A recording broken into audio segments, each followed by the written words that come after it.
Sebenarnya Sayyid Qutb di dalam menjelaskan ide pemerintahan ini dia tidak mengacu kepada ulama manapun. Jika ada satu negara ya, satu negara undang-undangnya kok tidak menggunakan undang-undang Islam, undang-undangnya kok tidak menggunakan undang-undang Islam.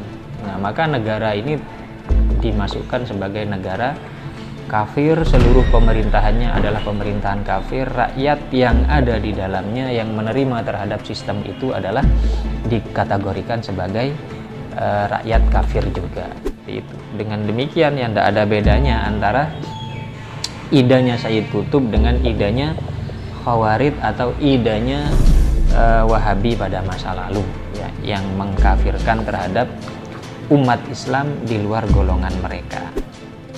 Dengan demikian ini tentu ide yang sangat berbahaya.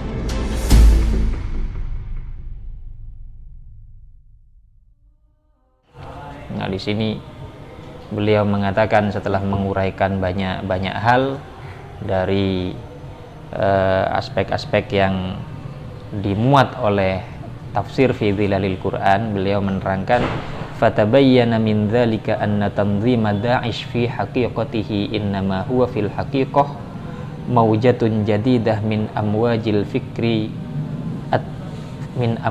fikri takfiri al-mumba'ith min Dhilalil Quran.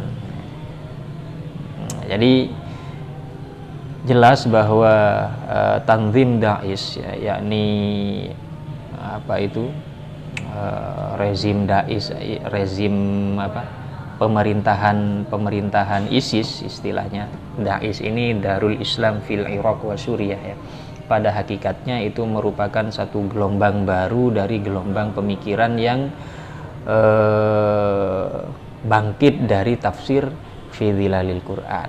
Nah, ini tentu menarik dan perlu kita ulas ya lebih jauh bagaimana bisa tafsir fi Dhilalil Quran ini kok dikatakan sebagai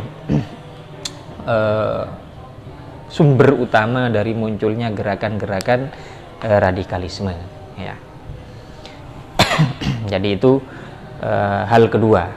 Jadi hal kedua yang dimuat oleh kitab ini adalah bahwa kitab ini telah mengklaim dengan banyak sekali bukti bahwa ide-ide radikalisme dan bahkan gerakan-gerakan radikalisme yang muncul di Timur Tengah banyak sekali dipengaruhi dan terinspirasi oleh tafsir fi Dhilalil Quran karya Sayyid Qutb ya, karya Sayyid Qutb. Nah, dan tafsir fi Dhilalil Quran ini merupakan tafsir yang sangat populer termasuk di Indonesia ya. Sehingga ketika tafsir ini sangat populer diterjemahkan oleh beberapa penerbit dan beredar di berbagai perpustakaan bahkan dikoleksi oleh masyarakat di Indonesia dan ternyata isinya itu cukup radikal dan sangat berbahaya ya, maka tentu pemirsa dan pembaca perlu berhati-hati di dalam mengkonsumsi tafsir tersebut. Nah, salah satu banyak sekali poin yang dibahas oleh Dr. Usamah terkait kitab tersebut, namun di sini kita akan bahas dua saja ya. Pertama adalah ide hakimiyah ya, fikroh hakimiyah atau ide pemerintahan. Nah, bagaimana bisa ide pemerintahan ini kok bisa membuat pikiran radikal muncul dari dalam tafsir misalnya. Nah, maka dapat dijelaskan bahwa sebenarnya Sayyid Qutb di dalam menjelaskan ide pemerintahan ini dia tidak mengacu kepada ulama manapun. Sebagaimana dia terangkan di dalam pengantar kitab tafsirnya, dia tidak mengacu kepada ulama manapun. Dia berkreasi sendiri, berpikir sendiri hingga memunculkan satu fikroh hakimiyah, ide pemerintahan versi Islam yang kesimpulannya ternyata ya tidak sama dengan kesimpulan seluruh ulama, namun justru ada kesamaan dengan kesimpulan idenya Khawarij yang muncul pada abad kedua yang lalu ya. Nah, jadi bahkan ayat yang menjadi ayat yang melandasi pemikiran hakimiyah atau pemerintahan Islam itu juga sama dengan Khawarij, yaitu ayat wa man lam yahkum bima anzalallahu faulaika humul kafirun.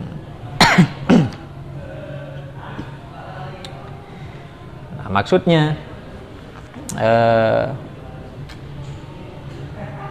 bahwa menurut Sayyid Qutb ya, wa man lam yahkum bima anzalallah faulaika humul kafirun, barang siapa yang tidak berhukum dengan hukum yang telah diturunkan oleh Allah, maka dia adalah kafir. Jadi jika ada satu negara ya, undang-undangnya kok tidak menggunakan undang-undang Islam, undang-undangnya kok tidak menggunakan undang-undang Islam, nah maka negara ini dimasukkan sebagai negara kafir, seluruh pemerintahannya adalah pemerintahan kafir, rakyat yang ada di dalamnya yang menerima terhadap sistem itu adalah dikategorikan sebagai rakyat kafir juga. Nah, sehingga di sini hakimiyah ini merupakan ide untuk mengkafirkan seluruh umat Islam. Nah, jadi seperti itu. Dengan demikian ya tidak ada bedanya antara idenya Sayyid Qutb dengan idenya Khawarij atau idenya Wahabi pada masa lalu ya, yang mengkafirkan terhadap umat Islam di luar golongan mereka. Nah, dengan demikian ini tentu ide yang sangat berbahaya ya, mengingat ide ini terangkum di dalam kitab tafsir fi Zilalil Quran yang masih dikonsumsi oleh umat Islam. Nah, memang kitabnya Sayyid Qutb yang membahas tentang itu secara khusus adalah Ma'alim fit Thoriq, yang mana kitab itu sudah dilarang peredarannya ya di Mesir secara khusus. Namun ternyata Ma'alim fit Thoriq itu hanya merupakan rangkuman dari apa yang telah tercantum di dalam tafsir fi Zilalil Quran. Nah, mengingat pemikiran Sayyid Qutb yang sangat radikal seperti itu adalah pemikiran aneh, nyeleneh dan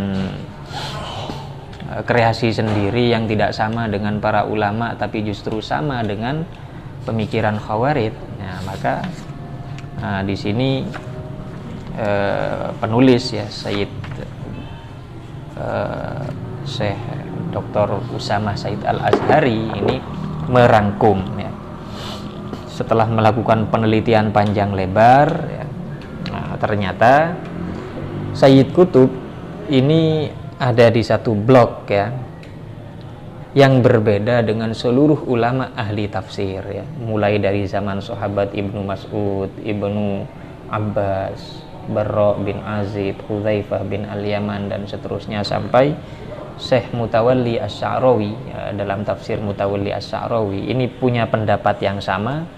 Jadi pendapat para ulama tentang ayat tadi wa man lam yahkum bima anzalallahu faulaika humul kafirun itu sama. Yakni maksudnya